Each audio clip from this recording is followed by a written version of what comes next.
husband does not understand that bra shopping is no fun. He's like, I don't know, bra shopping sounds kind of fun to me. Like, that's because you buy your underwear in a six-pack. Right? At the same store, you buy wiper blades. In the same size you've bought since college. But you might want to rethink at some point, I'm just saying. It's like, I don't know. I think bra shopping sounds kind of sexy. I don't know what you think we're doing in the Macy's dressing room back there. Oh, this bra is too small. Let me take it off and swing it over my head. And I'm going to do a little dance and we're sexy. And I'm like, no, that's not what we're doing. We're in the back there. We're boob wrangling. It's not fun. It's not sexy. It's awful. I take 836 bras from the showroom area. I go back there. I try them on. If one fits, I buy 10 like it. I go home. That's bra shop. This takes 18 hours because some evil person wrapped the straps around those mean little hangers. Right? Who is the person at the bra factory that hates us so much? So last time I went bra shopping, I took my 15-year-old daughter with me. Her job was to get the things off there. We walked back to the dressing room and we went past a couch that was filled with men. Sad, sad, sad men who had been forced to go bra shopping with their wives that day. Ladies, I want to know, at what point in our marriage do we turn to our husband and say, you have to go with me to buy bras?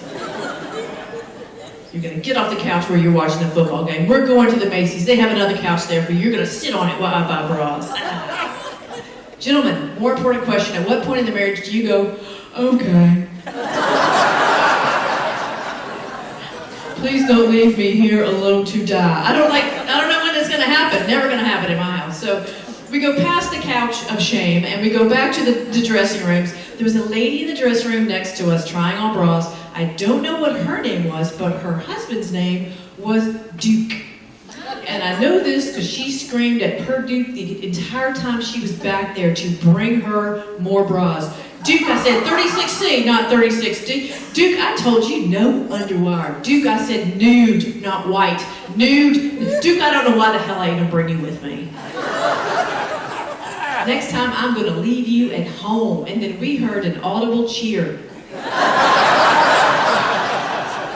Come on. And we walked out and Duke is literally handing out his business card. He is now a life coach at the Macy's lingerie section. So sometimes she would give us money to go to the candy store. She wouldn't let us back in the house. She would slide it under the door. We were not coming back in. I think she was inside drinking and watching Dark Shadows. I'm not really sure. But she would give us some money, and she'd slide it on, and we would leave our yard. Very different back then. We would leave our yard, unattended, without an adult, no helmet, no bump wrap, right? We just leave our yard, and we would go down to the candy store. We'd stop at the playground, a very different playground from the one my kids had growing up. My kids had wood chips all over the ground so they wouldn't get a bruise on them. We just had a giant sheet of cement, right? If you fell, you broke your arm. Welcome to the playground and suck it up. That's what we had. We had equipment that would kill you. We had the swing set. If you got all the kids on it, the legs would come up out of their hands.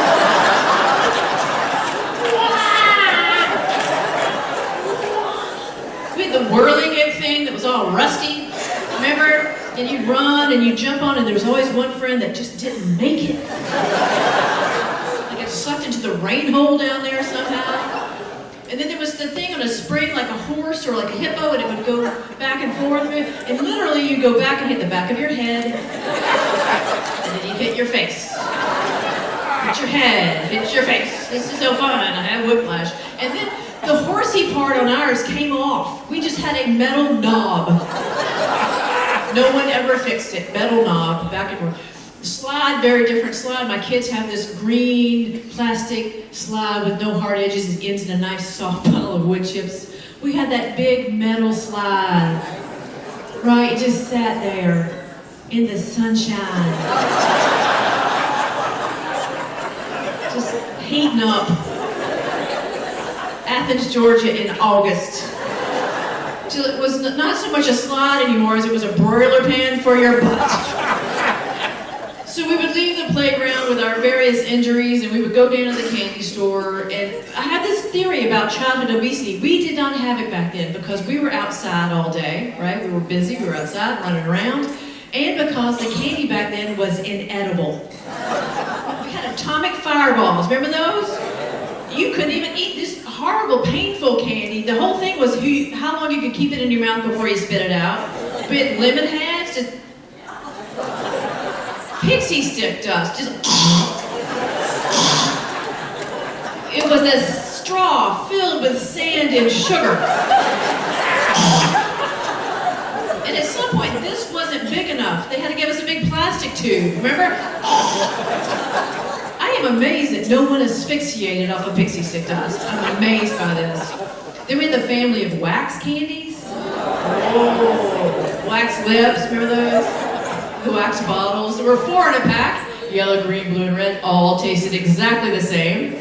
You're supposed to bite the bottle top off and suck out that really good juice. And then you're supposed to eat that when you're done, which was like eating a birthday candle. And then there was the family of wax paper candies that were wrapped around a block, like a bit of honey or a Now-a-later, and you could almost get all the paper off. But there was that one piece of paper that the machine had jammed into the bottom, so what do we do with this? Eat it. Yes, we did.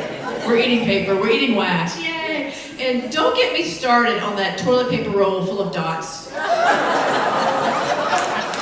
That was just mean. That was mean. You could not eat it without eating paper. That was mean candy. Then there was the jewelry candy. I loved that.